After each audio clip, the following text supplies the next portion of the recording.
দর্শক দেখতে পাচ্ছেন এখানে একটা সবুজ বাতি জ্বলতেছে। তার মানে এই সবুজ বাতি জ্বলা মানে এই দিক থেকে ট্রেন আসার লক্ষ্য। এটাই সিগন্যাল দিচ্ছে ট্রেন আসতেছে। অবশ্য আমরা দেখতে পাচ্ছি, আপনাদেরকে দেখাচ্ছি, এখানে একটা ট্রেন চলে আসছে।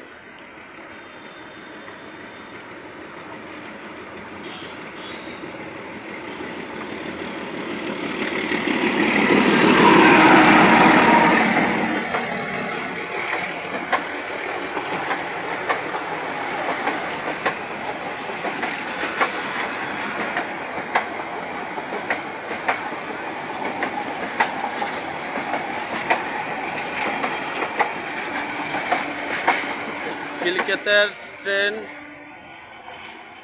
খিলক্ষেত অতিক্রম করার পর এরা সিগন্যাল ক্রসিং হয়ে লাল বাতি জ্বলবে। আমরা দেখতেই পাচ্ছি এখানে সিগন্যাল ক্রসিং করছে, লাল বাতি জ্বলে গেছে।